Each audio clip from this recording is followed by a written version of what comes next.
తెలుగుదేశం పార్టీలో ఒక కీలకమైనటువంటి పరిణామం జరుగుతోంది. ముఖ్యంగా తెలుగుదేశం పార్టీకి సంబంధించినటువంటి సీనియర్ నేత, విజయవాడ సెంట్రల్ ఎమ్మెల్యే బొండా ఉమకు తెలుగుదేశం పార్టీ నోటీసులు జారీ చేసింది సంజాయిషి కోరుతూ.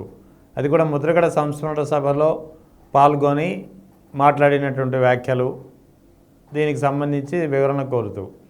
అంటే ఇక్కడ ఏం జరుగుతుంది? బొండా ఉమను టీడీపీ దూరం చేయాలనుకుంటుందా, వదిలించుకోవాలనుకుంటుందా?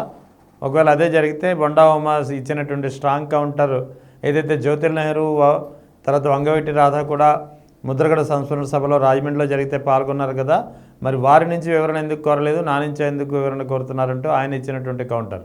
ఎలా చూడాలి ఈ అంశాన్ని? ఒకటండి, ఇక్కడ తెలుగుదేశం పార్టీ స్థాపించింది ఎన్టీ రామారావు 1982లో స్థాపించాడు. 83లో అధికారంలోకి వచ్చాడు. ఏది 35 సంవత్సరాల కాంగ్రెస్ పాలన కాదని ప్రజలు వెళ్తున్న ఎలటం లాగా ఎగసిపడి ఎన్టీ రామారావు గారిని అధికారంలో తీసుకొచ్చిన తర్వాత ఇదే చంద్రబాబు నాయుడు కాంగ్రెస్ పార్టీ తరఫున పోటీ చేసి ఓడిపోయాడు. తర్వాత ఎన్నుపోటు పొడిచారు. మళ్ళీ 85లో ఎన్నికలు వచ్చినాయి. 85లో కూడా పోటీ చేసి ఓడిపోయాడు. దానికి ఆ పార్టీకి కొన్ని సిద్ధాంతాలు, నియమ నిబంధనలు, నియమావళి పర్టికులర్గా ఉన్నాయి. చనిపోయినందుకు పోకూడదు, దినం రోజు పోకూడదు, సంస్కరణ సభకు పోకూడదు, పెళ్ళిళ్ళకు పోకూడదు, పుట్టినరోజులకు పోకూడదు, పెద్ద మనుషులైతే పోకూడదు, ఓణీల ఫంక్షన్లకు పోకూడదు.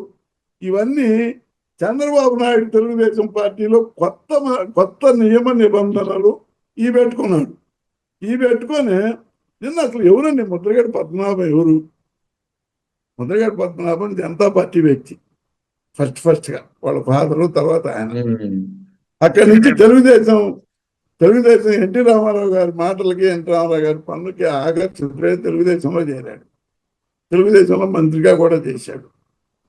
అంటే పునాదులు వ్యతిరేక కాంగ్రెస్ పునాదులే కదండి ముద్రగడ గారికి. ఆ తర్వాత ఆయన ఒక మంచి ఆలోచనతోటి ఉమ్మడి ఆంధ్రాలో కానివ్వండి, విభజిత ఆంధ్రాలో కానివ్వండి, 20 నుంచి 25% కాపు కులం ఉంది. ఈ కులానికి మనం మంచి చేయాలి కాబట్టి దీన్ని ఒక ఉద్యమ రూపంలో తీసుకెళ్లాలి అనే గొప్ప ఆలోచనతోటి ఆయన కాపు ఉద్యమం చేపట్టాడు 1989లో. తర్వాత కాపులకు రిజర్వేషన్ కావాలా, కాపులకు ప్రభుత్వ పరంగా అన్ని సదుపాయాలు, అన్ని మౌలిక వసతులు అందాలనే దీని మీద ఆయన ఉద్యమం చేపట్టాడు. కొంతవరకు సక్సెస్ అయ్యాడు. కొంతవరకు చంద్రబాబు నాయుడు గారు కూడా ఆయన కొంతవరకు అనుకరించాడు. తరువాత చంద్రబాబు నాయుడు గారు ఆయన విభేదించాడు. ముద్రగడ గారిని విభేదించిన తర్వాత ఆ ముద్రగడ గారు ఆ ఉద్యమాన్ని అంతే కొనసాగిస్తున్నారు. అది కాంగ్రెస్ కాపా, వైసీపీ కాపా, తెలుగుదేశం కాపా, లేకపోతే సిపిఐ కాపా, సిపిఎం కాపా, లేకపోతే బీజేపీ కాపా అనేది ఆయనకు ఆలోచన లేదు. అటువంటి మహా వ్యక్తి చనిపోయాడు. చనిపోయిన రోజున అందరూ వెళ్ళారు, చూశారు. మరి కందులు దుర్గేష్ కూడా వెళ్ళాడు చనిపోయిన రోజు. చాలా మంది జనసేన నాయకులు కూడా వెళ్ళారు. గౌరవనీయులు మా ఉప ముఖ్యమంత్రి గారు ఊళ్ళో ఉంటే వెళ్ళేవాడేమో, ఆయన చట్టం చికిత్స చేసుకొని ఆయన ఉన్నాడు కాబట్టి వెళ్ళలేకపోయాడు. అటువంటి వ్యక్తుల సంస్కరణ సభ గుంటూరులో కాపు చేసి దాసర్ రాము గారు, జనార్దన్ గారు, మిర్యాల శ్రీనివాసరావు గారు, ఇంకా వేరే 4-5 కలిసి ఒక కమిటీగా ఏర్పడి కాపు చేసి కమిటీ ముద్రగడ సంస్కరణ సభ జరపాలని నిర్ణయించుకొని అతిథులను అందరినీ పిలిచారు. వైసీపీ వాళ్ళని పిలిచారు, టీడీపీ వాళ్ళని పిలిచారు, బీజేపీ వాళ్ళని పిలిచారు, జనసేన వాళ్ళని పిలిచారు, సిపిఐ సిపిఎంలో ఉన్న కాపులను కూడా పిలిచారు. అక్కడ ఎంటైర్ మీటింగ్ లో కాపులంతా వచ్చారు గుంటూరు. వచ్చి పక్కన కూర్చోక ఆ మూలం ఒకటి ఈ మూలం ఒకటి కూర్చుంటారండి. పక్కన కూర్చోకపోవడానికి ఏమన్నా చెట్టుకాడ పుట్టకాడ తగాద అంబటి రాంబాబు గారు, బోండా ఉమా గారికి అటువంటిదే లేదు కదా. ఆవుతుల కాడ తగాదాలు లేవు కదా. పిల్లలు ఇచ్చుకోవటాలు, కొట్టుకోవటాలు అనే తగాదాలు లేవు కదా. అటువంటి మీటింగులు కూడా అబాస్పాలు చేస్తూ చంద్రబాబు నాయుడు గారు స్టేట్మెంట్లు ఇచ్చాడు. వైసీపీ వాళ్ళతో కలిసి మీటింగ్ చేయడం అయింది. వాళ్ళ మీటింగ్లో నువ్వు పోవడం అయింది. నిన్ను ఎందుకు సస్పెండ్ చేయకూడదు, నువ్వు వివరణ ఇవ్వమని అడిగారు. అసలు బోండా ఉమ ఎవరండి? టీడీపీ పార్టీలో చంద్రబాబు నాయుడికి ముఖ్య అనుచరుడు, అందరికీ అన్నిటికన్నా ముఖ్యంగా. వీళ్ళందరూ చంద్రబాబు నాయుడిని విడిచిపెట్టి పోయినప్పటికీ బోండా ఉమ అనే వ్యక్తి విడిచిపెట్టి వెళ్ళా. చంద్రబాబు నాయుడిని అంటిపెట్టుకొని ఉన్నాడు. సెంట్రల్ నియోజకవర్గంలో ప్రాతినిధ్యం వహించాడు. గతంలో ఎమ్మెల్యే గెలిచాడు, మళ్ళీ గెలిచాడు, ఇప్పుడు కూడా గెలిచాడు.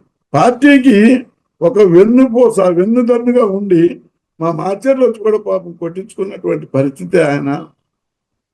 మాచర్లలో పార్టీ బలోపేతంగా లేదని అక్కడ బలోపేతం చేయాలనే ఉద్దేశంతో బ్రహ్మారెడ్డిని తీసుకొచ్చిన తర్వాత కూడా ఈ టీడీపీ నాయకులు మీరు పోయి రండి, అక్కడ పోయి వచ్చి వాళ్ళకి అందగా నిలవండి అని చేస్తే బోండా పోయాడు. అక్కడ మా తాలూకు మా పార్టీ వాళ్ళు కొంతమంది ఎగబడ్డారు, రోకళ్ళు రొయ్యి తీసుకొని ఎగబడ్డారు, కర్రలు తీసుకొని ఎగబడ్డారు. వాటిని కూడా తట్టుకొని పార్టీని నిలబెట్టినటువంటి వ్యక్తి బోండా ఉమ. అటువంటి వ్యక్తి మీద నువ్వు ఇవాళ నిందలేయటానికి నీకు అసలు మనసభ ఎలా వచ్చిందండి? 45 సంవత్సరాలు నీ సర్వీస్ ఏమైంది? అవును, లేదు మొన్న ఇంకా ఇదన్నా కాపు చేసి పెట్టిన మీటింగ్, గుంటూరులో పెట్టింది కాపు చేసి మీటింగ్ అండి. రాజమండ్రిలో పెట్టింది పక్కాగా మా పార్టీ మనిషి పెట్టాడు. అవును, జక్కంపూడి రాజా కండక్ట్ చేశాడు. జక్కంపూడి రాజా గారు నిర్వహించారు సభ. జ్యోతులు నెహ్రూ వచ్చాడు, వంగవీటి రాజా వచ్చాడు. అక్కడ లోకల్ గా ఉన్నటువంటి కాపులు, కూటమి కాపులంతా వచ్చారు. వచ్చి ఆయన నివాళులు అర్పించారు. ఆయన మంచి చెడ్డల్ని కొనియాడారు, వెళ్ళారు. ఇవాళ బోండా అంబటి రాంబాబు పక్కన కూర్చున్నాడు. అంబటి రాంబాబును వాటేసుకున్నాడు. అంబటి రాంబాబుతో మాట్లాడాడు. కాపులు లేకపోతే ఏ ప్రభుత్వం సక్రమంగా అధికారంలోకి రాదని చెప్పాడు. అంటే కాపులు ఏమైనా బానిసలా టీడీపీకి? ఏమంటే కాపులు ఏమైనా బానిసలా? పవన్ కళ్యాణ్ గారు చంద్రబాబు నాయుడిని, లోకేష్ గారిని మోసినట్టు రాష్ట్రంలో ఉన్నటువంటి 25% మంది కాపులు చంద్రబాబుని, లోకేష్ ని మొయ్యాలా? మీకు బానిసత్వం చెయ్యాలా? వ్యక్తిత్వం ఉండదా కాపులకి? వాళ్ళు వ్యక్తులు గారా? వాళ్ళ కులం లేదా? వాళ్ళ కులానికి విలువ లేదా? ఆ కులంలో కూడా భిక్ష చాలా మంది ఉన్నారండి. ప్రభుత్వాన్ని అటు నుంచి ఇటు నుంచి అటు తిప్పగల సమర్థులు ఇప్పుడు కాపు కులంలో కూడా తయారయ్యారు. ఏది ఫైనాన్షియల్ గా. అటువంటి వాళ్ళని మీరు ఇవాళ బోండా ఉమాకి నువ్వు షోకాజ్ నోటీస్ ఇప్పించావంటే పార్టీ పరంగా ఏ ఉద్దేశంతో నువ్వు షోకాజ్ నోటీస్ ఇప్పించావు? అసలు చంద్రబాబు నాయుడు గారు ఉమా గారు లేవనెత్తిన అంశాలు రెండు. కాపు రిజర్వేషన్, కాపు భవనాల నిర్మాణానికి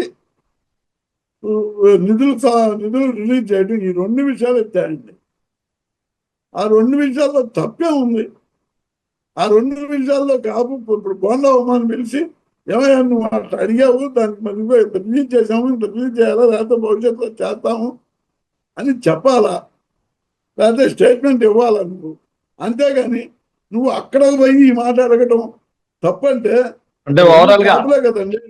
అంటే ఓవరాల్ గా ఇక్కడ కాపుల్ని టార్గెట్ చేస్తున్నారా చంద్రబాబు నాయుడు అంటే ఏం చెప్తారు? ఖచ్చితంగా చంద్రబాబు నాయుడు భయపడుతున్నాడంటే కాపులందరూ వైసీపీకి వెళ్ళిపోతారు వీళ్ళు భవిష్యత్తులో.